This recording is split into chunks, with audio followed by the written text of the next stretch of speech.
Y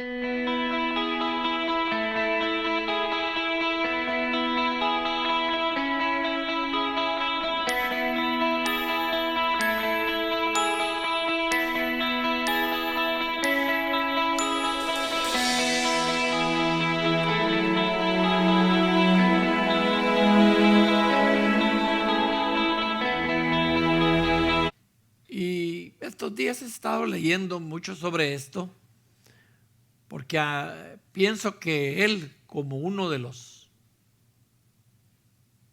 instrumentos que el Señor utilizó y a quien inspiró para que se escribieran muchas cosas aquí en la Biblia para nuestro beneficio, para nuestra enseñanza, Pablo presenta una fisonomía muy particular, muy especial, porque le escribe a judíos, porque era judío, le escribe a gentiles también, porque él era también gentil, ¿verdad? Era romano, y hasta escribió a griegos, porque se acuerdan que fue a Atenas, ¿verdad? Y les habló también. O sea que tenía lo que se llama una nacionalidad pluricultural. Era un hombre plurinacional o trinacional, si ustedes le quieren llamar así. Y aquí en esta carta a los romanos, pues, en cierta forma le está escribiendo a gentiles. Pero fíjense, hermanos, que sorprende, porque está escribiendo mucho también sobre judíos, siendo el judío. Y por eso era que Pablo lo atacaban fuertemente. Una vez tuvieron que sacarlo con un lazo y una canasta, metido en un canasto para librarlo de la muerte, porque tuvo que hablar fuerte algunas veces. Pues aquí en la carta a los romanos, hermanos, en el capítulo 10 de la carta a los romanos, versículo 1. Fíjense que hablaba de Israel y de los judíos. Incluso ustedes saben que una vez tuvo un poquito de conflicto con Pedro, porque Pedro estaba muy inclinado a ser un apóstol, pero trabajando con el pueblo judío, aquel pueblo que no creyó en Jesús. Y Pedro, pues en su primer mensaje que dio después de que fueron llenos del Espíritu Santo, que descendió el Espíritu Santo, pues prácticamente le predicó a judíos y les habló claro y les dijo: ustedes lo mataron. Pedro también se la jugó ahí, hermano. Pero dice que hasta más de 3,000 gentes allí con ese mensaje. Pero el problema que había con Pedro era que no quería altercar mucho con los judíos y estaba aceptando que siguiera el rito de la circuncisión dentro de los cristianos. Y eso ya no tenía que ser, ya no era necesario, porque eso era algo que estaba instituido dentro del pueblo de Israel antes de la venida de Cristo, de Abraham para la época de él. Y el rito de la circuncisión era simbólico de limpieza.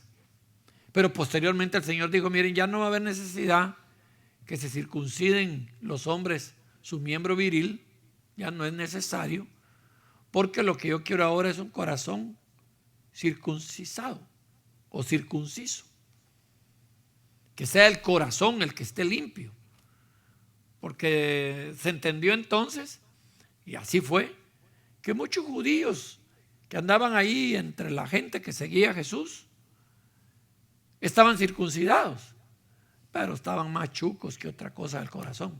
Perdón por la palabra chucos, más sucios, pues. Limpios de su miembro por la circuncisión, si es que se bañaban, pues, ¿verdad?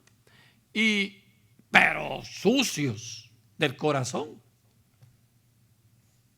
Ese no estaba circuncidado, y Jesús siempre lo notaba, siempre les decía: ay, fariseos hipócritas, a mí no me vengan. Unas veces les decía: ustedes que están pensando, o sea que sabía hasta lo que estaban pensando, y algunas veces pensando cosas feas. Entonces, imagínense, hermanos, Pedro algunas veces tuvo que condescender con la circuncisión física. Y estaba hablando de que se circuncidaran para no entrar en altercado con los judíos. Y vino Pablo y le dijo, no, mira, ya eso, ya no. Como ya Pablo estaba más relacionado con el pueblo gentil y los gentiles no se circuncidaban. ¿Oye? Como ahora. Ahora todavía usted va a una mezquita judía y va a ver entrar un adolescente, ahora circuncidan ahí a los adolescentes. Sí, y lo hace el rabino hoy. Bueno, en ese tiempo lo hacían con un pedernal, o sea, un cuchillo hecho de piedra especial. Unos dicen que era parte de lo que sobaba en la piedra el rayo, y de ahí salían pedernales, pero usaban otro tipo de piedras. Y con ese pedernal circuncidaban. ¡Qué feo! Ahora ya no, ahora ellos ya lo hacen más. Y también entre los gentiles algunos se acostumbran a la circuncisión, ¿verdad? Solo que ahí pues ya se hace en el quirófano, ahí en la clínica también se puede hacer, pero con equipo esterilizado. Regularmente algunos se lo hacen a los niños, aunque en mi tiempo, cuando yo era adolescente, en los institutos en Guatemala, la clínica médica del instituto, a los que queríamos, pues nos hacían la circuncisión. Todavía uno quisiera y los papás quisieran.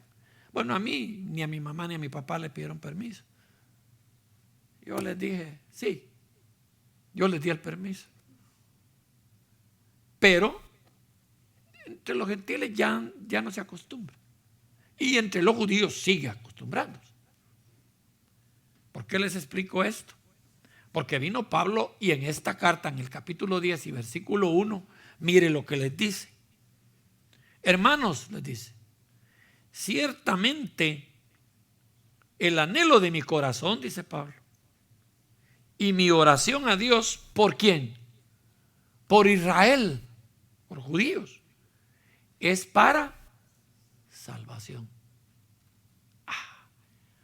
Pablo le entra aquel deseo de ver a sus coterráneos judíos, porque él también era judío, que llegaran a ser salvos como él.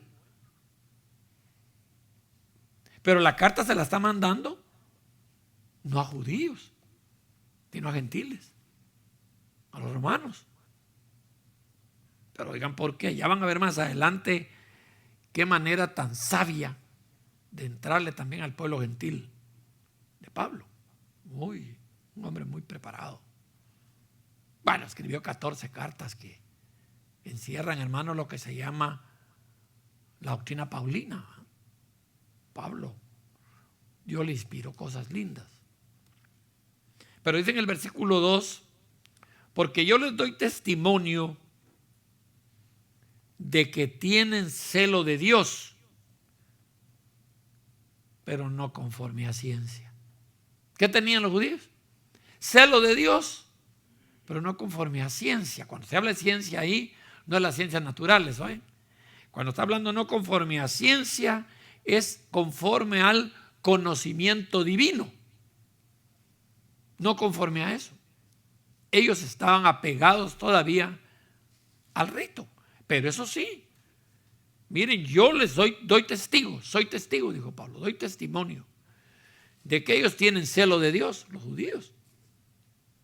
Pero lástima que no conforme al conocimiento de Dios, sino conforme a su rito, a su religión judía. Yo les explicaba en el servicio del viernes, en la noche,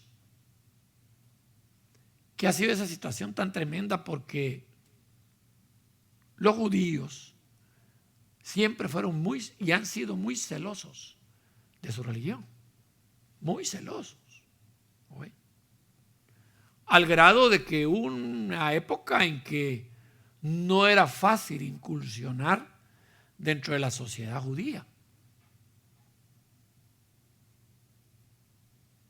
ellos eran tan celosos que acuérdense que tuvieron que mandar al exilio y a vivir en un territorio separado a aquellos judíos que se habían enamorado de mujeres no judías y que se habían casado con ellas, o a aquellas mujeres judías que se habían enamorado de un hombre no judío y se habían casado con él. Y entonces les llamaron samaritanos. Era una exclusión, digamos una discriminación, pero era el celo judío. Sí.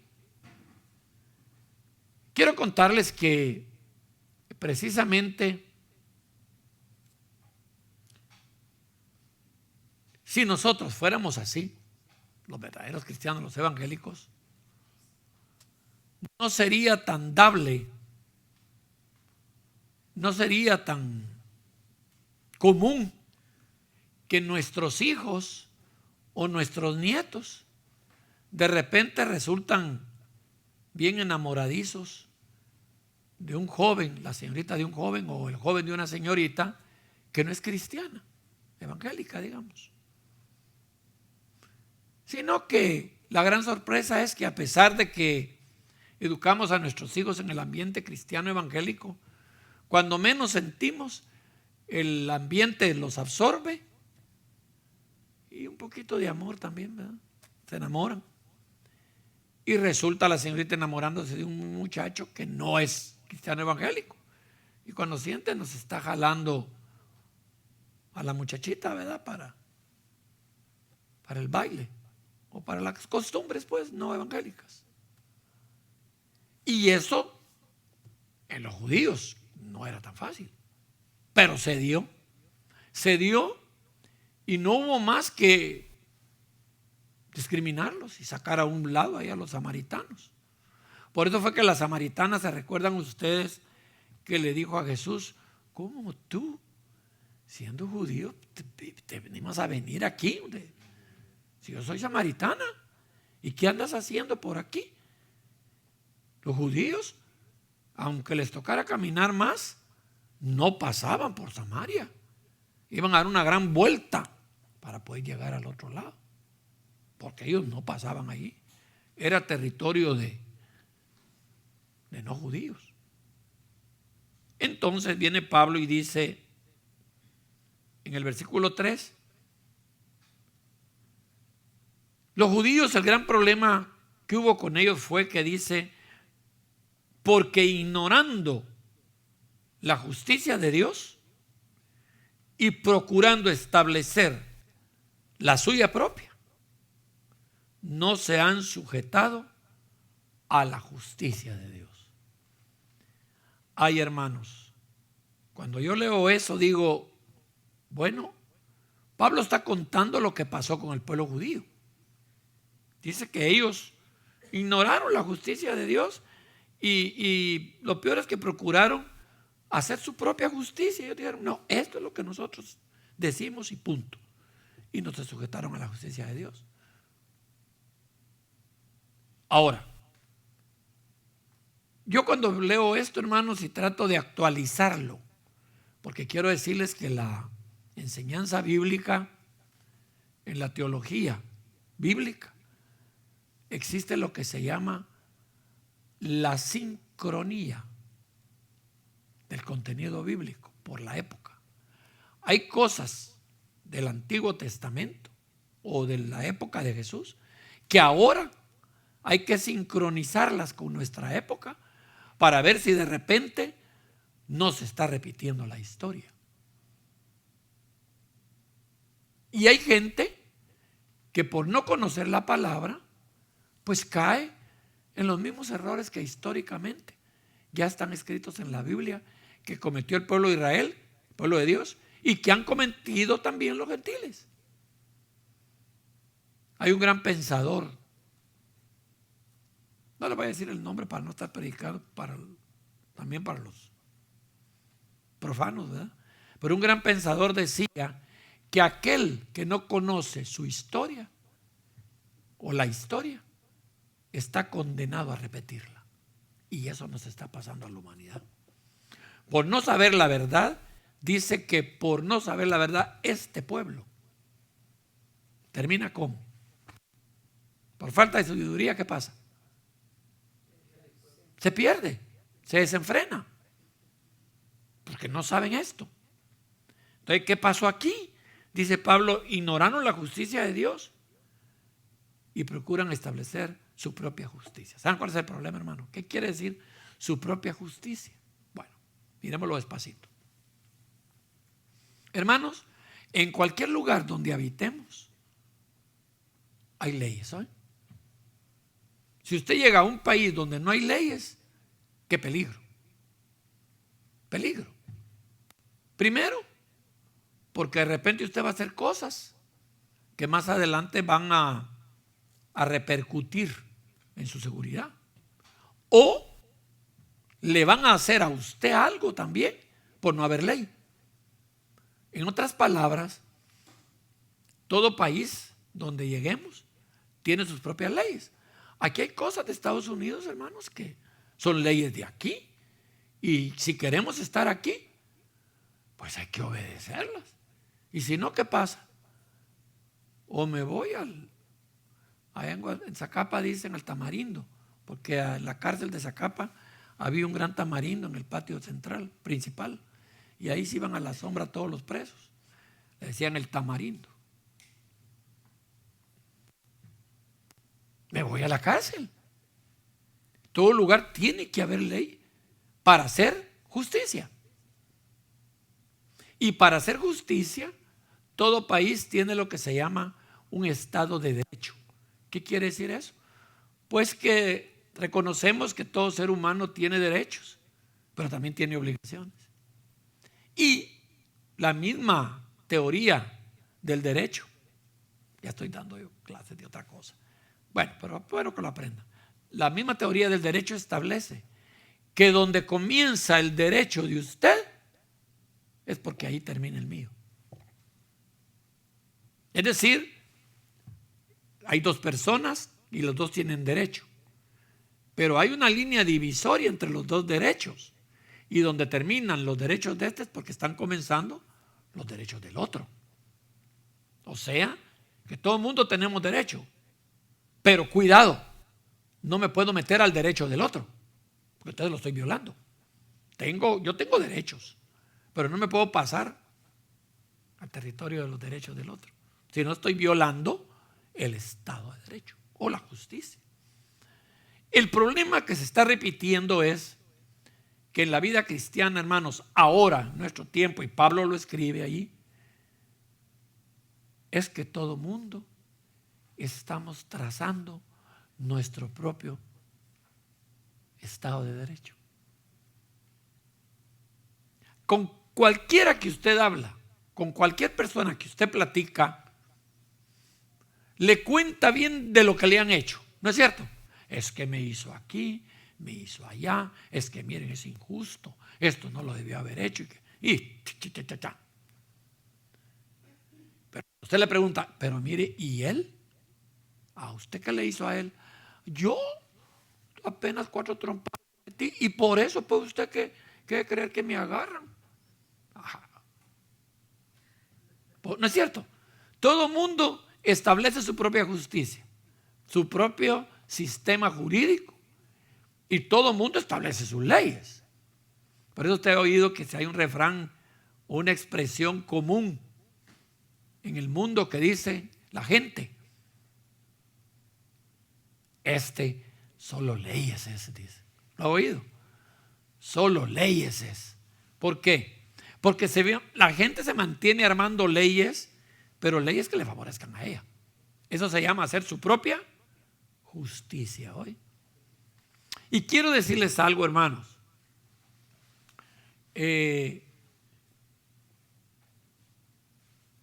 Lo dice la Biblia, pero yo lo digo de una forma parafraseada. Mucha gente, aún cristianos evangélicos, puede que un día no logren ser arrebatados o no logren estar, ahí la tengo, preparados para el mero día. Y miren, hermanos, gracias. Yo siempre he dicho que mucha gente no está aprovechando lo que se llama la justificación en Cristo. Muy bien, hacia ahí va el mensaje. ¿Qué es esto de su propia justicia? A eso se le llama autojustificación, autojustificarse.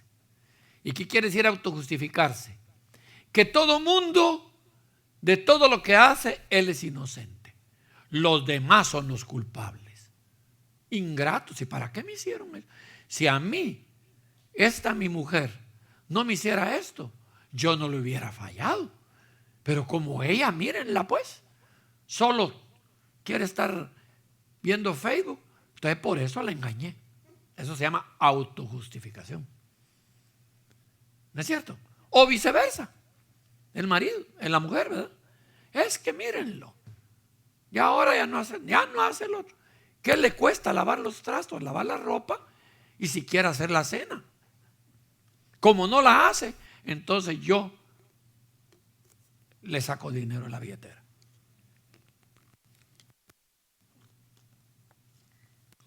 Algo tengo que sacar, dice, y le roba. Autojustificación, ¿verdad? Y en muchas cosas así somos. Eso Pablo lo escribe aquí, no así como se lo estoy diciendo yo ya me fui muy tan exagerado para predicar, ¿verdad? Pero dice que procuran establecer su propia justicia. Pero ¿por qué hace uno eso? Aún como cristiano. Porque uno no quiere sujetarse a la justicia de Dios. ¿Cuál es la justicia de Dios? Que Dios tiene sus propias leyes, sus propios mandatos. Y así como cada país tiene leyes, Dios tiene sus propias leyes en el territorio que Él gobierna. Pregunto, ¿en qué territorio gobierna Dios? ¿Todo el mundo? Entonces quiere decir que su ley está vigente ¿para dónde? ¿Solo para Estados Unidos? ¿Ah? Para todo el mundo. Para el rinconcito allá de la montaña de Oaxaca, donde está el guarache oaxaqueño, donde las nubes acarician la montaña, como dicen. Hasta aquí en Estados Unidos. De todas maneras, los mandatos de Dios son los mismos. ¿Qué corona tenemos? Bueno, entonces, hermanos, nace lo que se llama la ley de Cristo. Cada quien con su pisto, digo un guatemalteco. Cada quien con su dinero. No, la ley de Cristo. Y el versículo 4 dice, porque el fin de la ley es ¿quién? Cristo. Cristo. ¿Para qué? Pues para justicia. Pero todo aquel que cree, ahí ya va mejor la cosa. Hermanos, creer en la justicia de Cristo significa que nosotros vamos a aprender a cumplir con la ley de Cristo. Eso quiere decir, usted no puede decir yo creo la ley de Cristo y no la cumple. Si dice que cree en Cristo, pues cree en su ley o no. ¿Verdad? Bueno.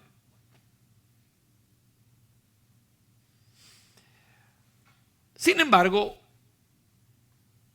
aunque no vivamos por la ley, sino por la gracia, ¿sabe qué dice mucho evangélico? Es que yo no estoy en la ley, yo estoy en la gracia. Sí. Entonces, yo pienso, hermanos, que si nosotros seguimos viviendo que no tiene que ver del periodo de gracia, pues vamos a vivir por ellas. Por eso es que precisamente usted oye ya en nuestra época que nosotros no hacemos un sacrificio, no hay ley en la Biblia que nos invite a hacer un sacrificio para ser salvos, porque nada que hagamos nos hace salvos hoy. Aunque yo desde el parqueo me venga de rodillas para acá, o desde allá, desde Carrollton me venga de rodillas por todo el 35 para acá, y que me venga contra la vía también. Aunque me venga así, yo no pago. La autojustificación en Cristo. Porque la autojustificación, quiero decirles, yo se las he descrito ya, que es una forma hermosa, parecida al recurso de gracia que le dan a los condenados a muerte. Según aquí mismo la carta a los Romanos dice que como todos pecaron, entonces todos estábamos destituidos de la gloria de Dios, que venimos en pecado. Pero resulta que Jesucristo, ya terminando según la profecía de Daniel, terminando la semana 69 de su profecía, cuando Cristo va a la cruz y dice, consumado es, ahí para nosotros pues se nos inicia un periodo de gracia, que muchos creyeron en ese tiempo que iba a ser cortito. Dijeron ya, un poquito tiempo. Y este periodo de gracia va a terminar y Jesús va a venir por su iglesia. Así se pensó. Y ahorita ya llevamos de ese periodo de gracia 2022 años. Eso llevamos ya. Por eso la gente dice, tanto que dicen que va a venir y no viene. Pues sí.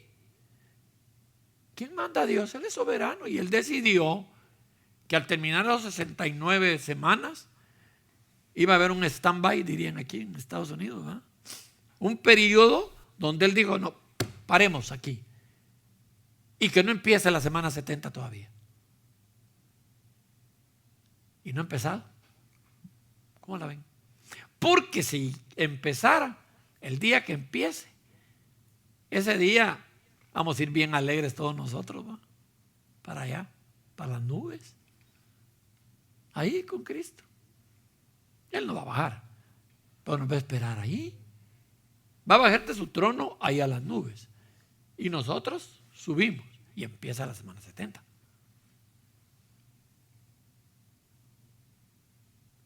Ahí es donde tiene que ver esto de la gracia, que muchos no han entendido. Dice, ¿y será que porque tenemos gracia, entonces quiere decir que tenemos permiso de pecado? Porque donde abundó la gracia, abundó el pecado. Hasta cita en el texto. Y mucha gente confiada ahorita está ahí. Pero hay gente que está viviendo por su propia ley. Aquí dice que los judíos, porque de la justicia que es por la ley de Moisés, versículo 5, escribe, el hombre que haga estas cosas vivirá por ellas. ¿Que quiera vivir por la ley? Pues que viva por la ley. Sí, hay gente que vive muy legal y vive por la ley. Pero la justicia, la de Cristo, que es por la fe, dice, no digas en tu corazón, ¿quién subirá al cielo?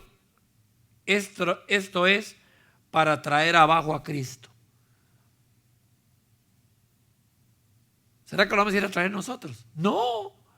Él va a venir y es el que me va a llevar a mí. Entonces,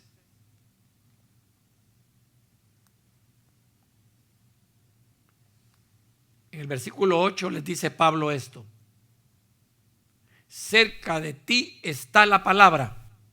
Oigan qué bonito. Cerca de ti está la palabra.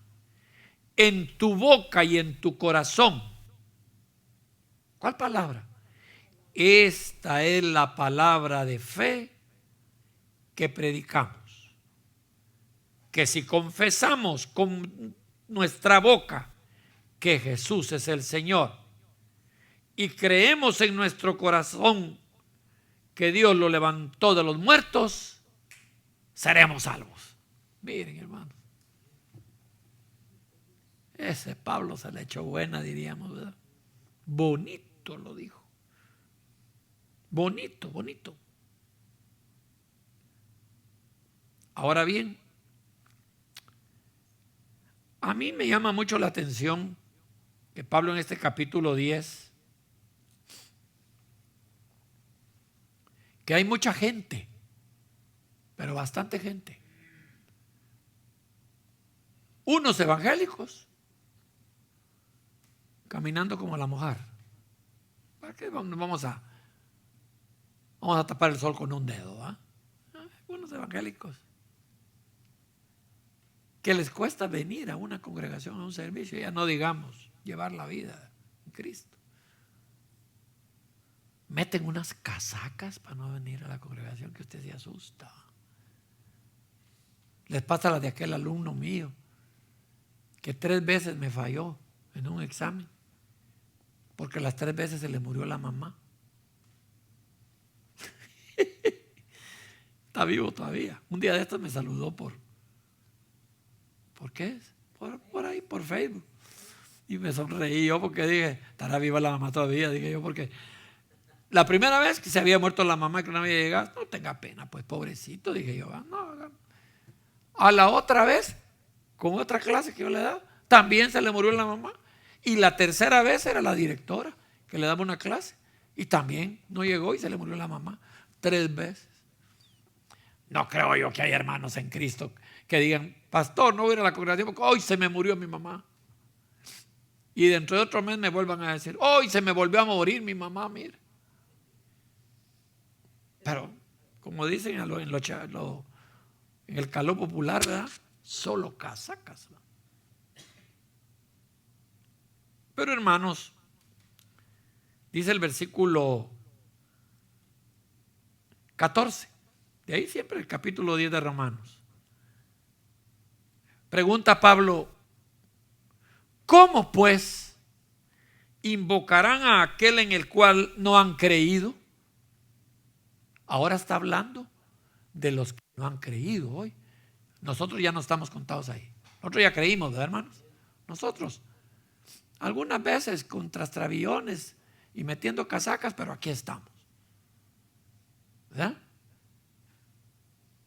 Pero hay otros que no han querido entrar a la onda. No es cierto que tenemos familiares que los queremos mucho, buena onda y risueños, platicadores, pero no los hace entrar al aro uno. Por mucho que les demos esos panes así,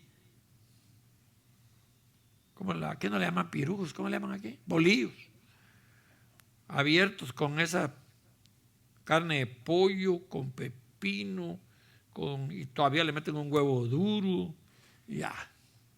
Aunque les demos media docena de eso para comer, no los convencemos. ¿No que no? No quieren. Y por más que uno les mueve la cuna al niño, ¿verdad?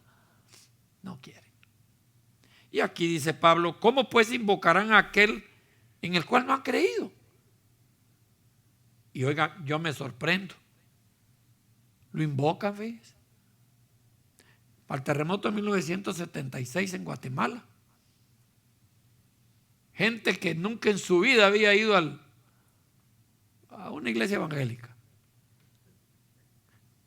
Salió a las 3 de la mañana con 33 minutos con 33 segundos.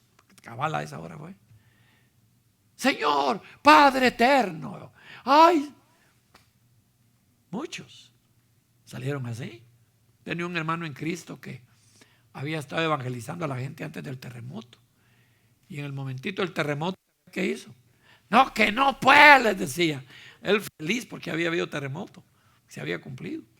No, que no pues.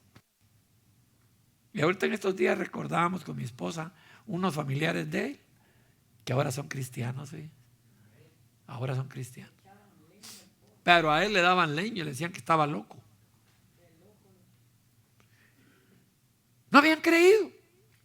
Mi pregunta es, ¿habrá gente hoy que no cree?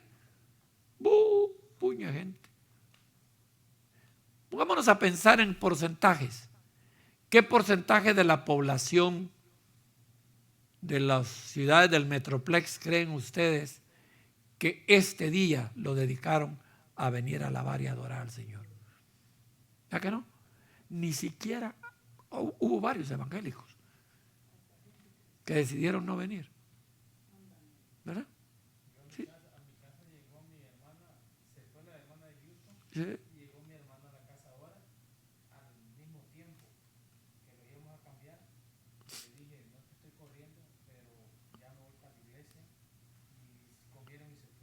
O te vas conmigo, se le dice, va, o me esperas cuando regrese. Una de dos, va. Solo que no te vayas a comer todo lo que dejo ahí, porque al venir vamos a comer, se le dice, ¿no?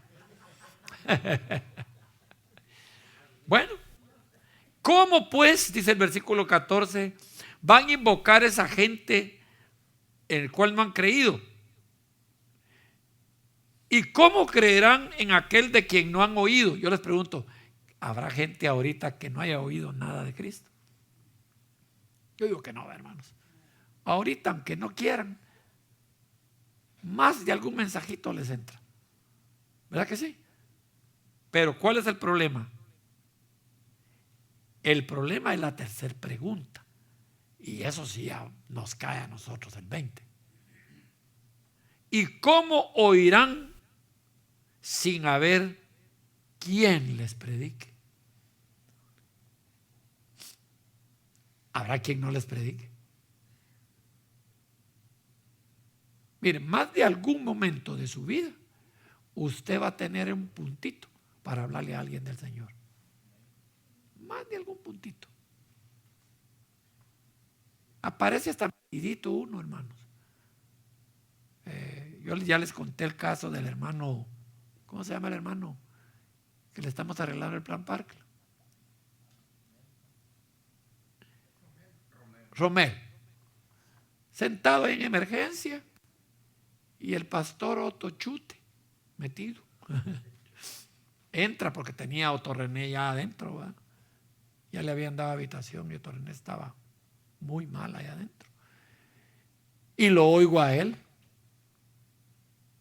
del gran problema que tenía y paré la oreja.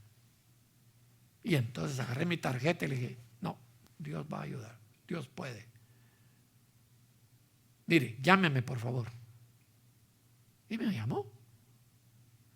Yo hubiera querido sentarme, pero en ese momento sí tenía que irme con Otto René, pero me llamó.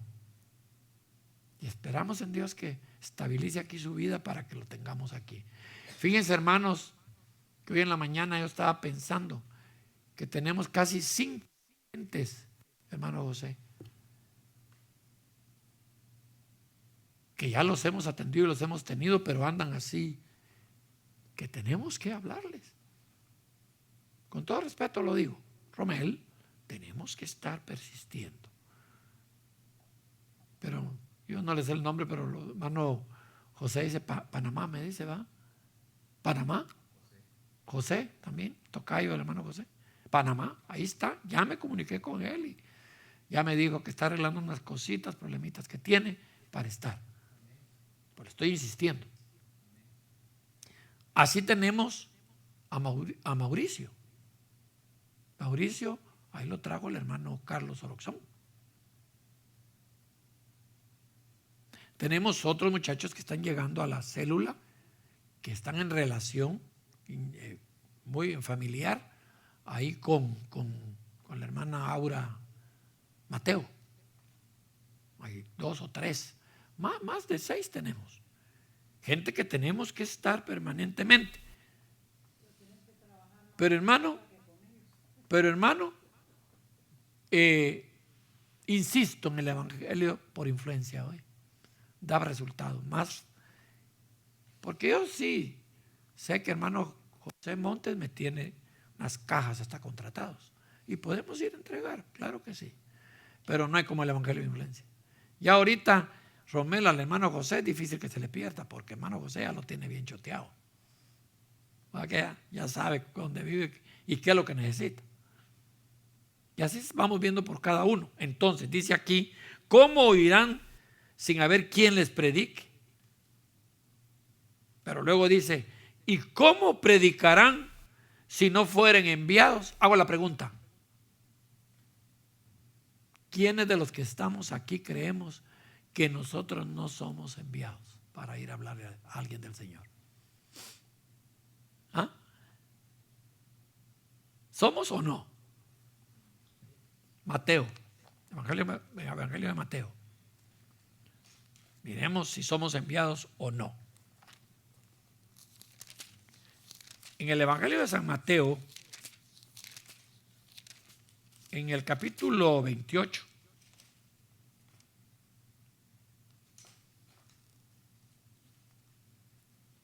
y versículo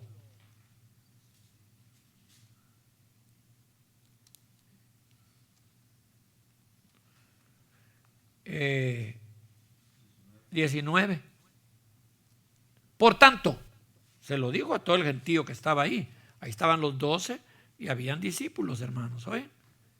Habían discípulos. Por tanto, id, ¿y qué dice? Haced discípulos a todas las naciones, bautizándolos en el nombre del Padre, del Hijo y del Espíritu Santo, enseñándoles a, entonces sí estamos mandados, que guarden todas las cosas que os he mandado. Y aquí yo estoy con vosotros todos los días hasta el fin del mundo. Entonces sí. ¿Somos enviados o no? Miren, nos incluyeron. Ahí estamos todos. Ahora, por supuesto, Pablo, como era muy hábil, dijo más o menos alguna su promesa bonita le voy a hacer a los gentiles evangélicos para que aprendan a ir a hablarle a la gente y evangelizarlos. Porque, hermano, yo quiero decirles, hay iglesias que acostumbran para crecer a hacer una gran campaña hacia afuera, ¿verdad? Y se cree que con eso se va a llenar la iglesia. Con todo respeto, casi siempre esas campañas quedan 2 o 3. Está bien, con un alma que quede, está bien, se ganó. Pero no va a multiplicarse la congregación en número, casi nunca. ¿Por qué? Porque las campañas las van a engrosar evangélicos también. ¿Eh? Y algunas veces pues van de otras congregaciones y llevan al primo. Y cuando el primo acepta, el familiar que está en otra congregación se lo lleva para allá. Entonces, ¿qué es lo que da resultado? Cuando usted va y le habla al más cercano primero. Primero a los de cerca. Por eso les digo, mire, quédense aquí en Jerusalén. Después váyanse a tal lugar. Después a tal lugar, les dijo Jesús. Y después a lo último de la tierra. ¿Pero dónde les dijo primero? Aquí con sus cercanos, sus amigos, cuates de trabajo. Aunque se burlen al comienzo con usted. Sí. ¿Por qué? Viene Pablo y dice, yo les voy a decir qué les pasa a ustedes si le hablan a todo mundo. La segunda parte del capítulo 15, del versículo 15 del capítulo 10 de Romanos, la segunda parte del versículo. Como está escrito. Quiere decir que está en la Biblia, hermanos. Está escrito. Lo que está escrito aquí es ley. ¿Oye? Que se cumple. Cuán hermosos, a ver, léanmelo. 10:15, la segunda parte.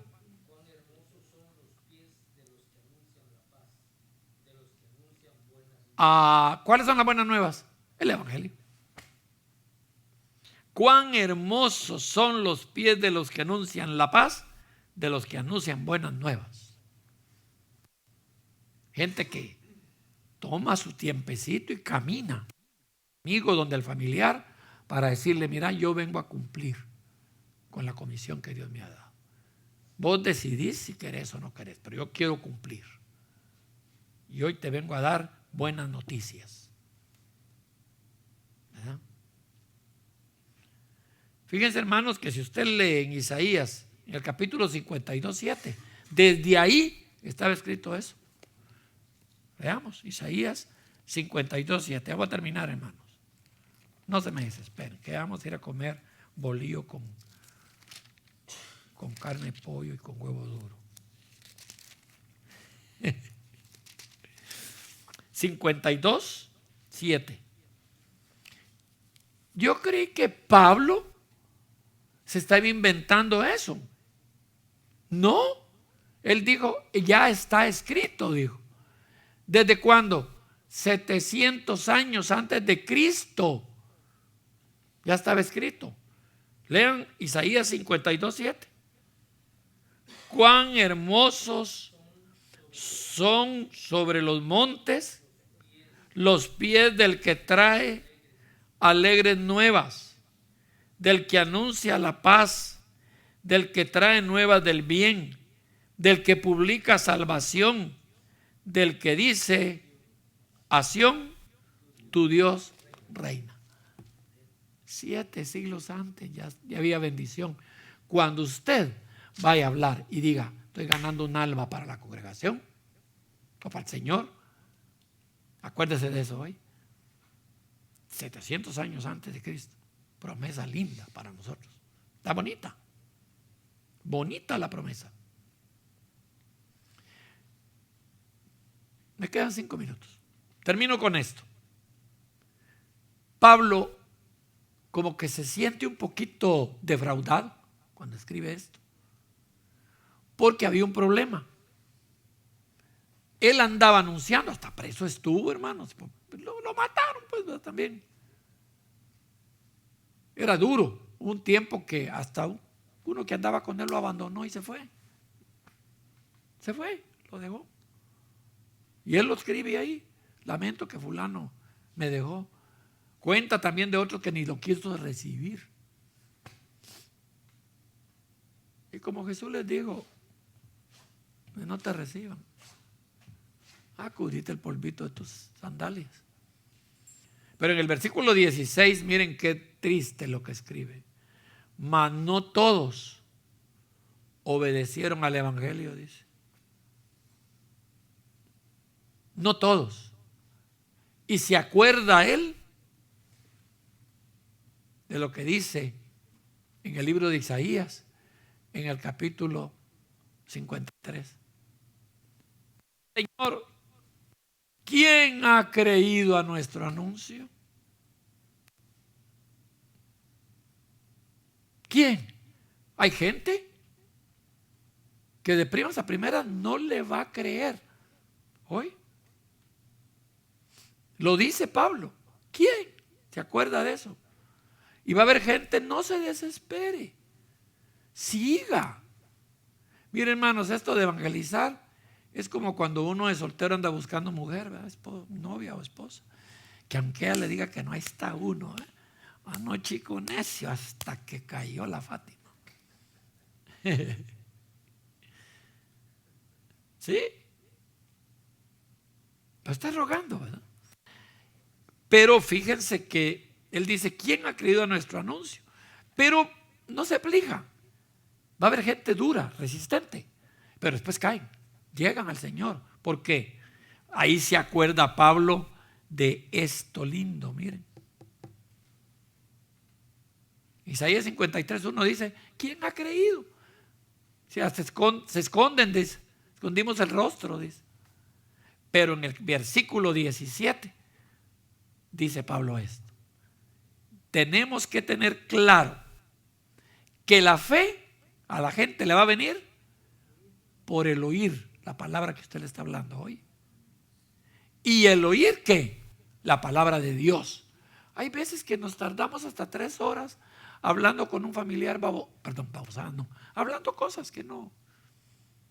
Hablando que ya tal día se le murió la abuelita, que a no sé qué artista ya se divorció de no sé quién, que la Shakira ya andaba en la playa con otro. O sea, de eso platican mucho. Yo oigo las conversaciones.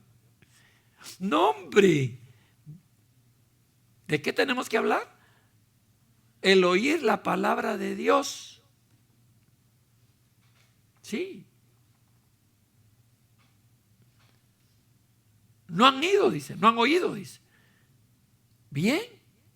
¿Sabe qué dice en el versículo 18? Por toda la tierra ha salido la voz de ellos, y hasta los fines de la tierra sus palabras. Y también digo, ¿no han conocido esto Israel? Y ahora gocémonos pues. Aquí viene el piropo para nosotros los gentiles. Al final del versículo 19 de Romanos 10 dice: yo os provocaré a celos con un pueblo que no es pueblo. Con un pueblo insensato os provocaré a ira. ¿Sabe qué quiere decir eso? Los judíos ahorita están celosos, porque Dios dice que son pueblos de Dios. Y nosotros somos los que seguimos al profeta aquel que mataron, que se llama Jesús. Están celosos. Y Dios los provocó a ira. ¿Saben cómo? Cuando desgajó las ramas de olivo naturales, y a nosotros que éramos olivos silvestres, nos injertó. Ahí los puso bravos. Porque ahora nosotros que andamos creyendo, y ellos todavía tienen que creer, y muchos de ellos van a creer en el anticristo, aunque después muchos de ellos ya no van a creer en el anticristo, y el anticristo los va a perseguir. 12,000 por cada tribu, dice la Biblia. 144,000 más otros evangélicos que se quedaron, que ya no se fueron al rapto, que los 144,000 les van a predicar a esos, y van a salvarse, van a irse en una buena otra tanda, según Apocalipsis. El único problema es que los que se quedan a la segunda tanda les van a volar la cabeza. ¿En qué tanda queremos irnos? ¿En la primera o en la segunda? ¿Ah? No sé, pero me quedó un ardor aquí ahorita.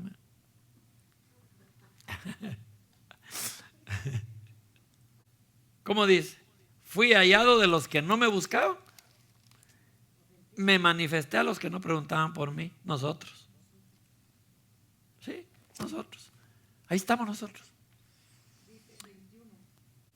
Pero nosotros estamos, de los que nunca se había creído que iba a venir a nosotros, ramitas silvestres que crecimos ahí solitas, las tomó, y donde desgajó un judío, ahí estoy yo metido. Usted está injertado en un lugar donde quitaron una rama de olivo natural de un judío. No nos podemos enseñorear, debemos pedir por ellos, ¿verdad? Pero lo bueno es que vamos a ir a anunciar o no. Amén. Según ahí la palabra dice que no, si las ramas naturales no las considero y las desgajó, cuidadito, las injertadas de repente. No es ponerlos en miedo, hermanos, pero más vale prevenir que lamentar, ¿verdad? Muy bien, oremos. Señor, te damos gracias, te bendecimos y te glorificamos, te exaltamos. Gracias por este pueblo que pudimos reunirnos hoy. Gracias, Señor, por esa misericordia linda tuya que nos has traído a este lugar. Pedimos por nuestros hijos, por nuestros nietos, por nuestros familiares que no han venido a ti, Señor. Intercedemos por ellos para que tú nos permitas ser de aquellos que nuestros pies están benditos por ir a anunciar las buenas nuevas del Evangelio. Gracias.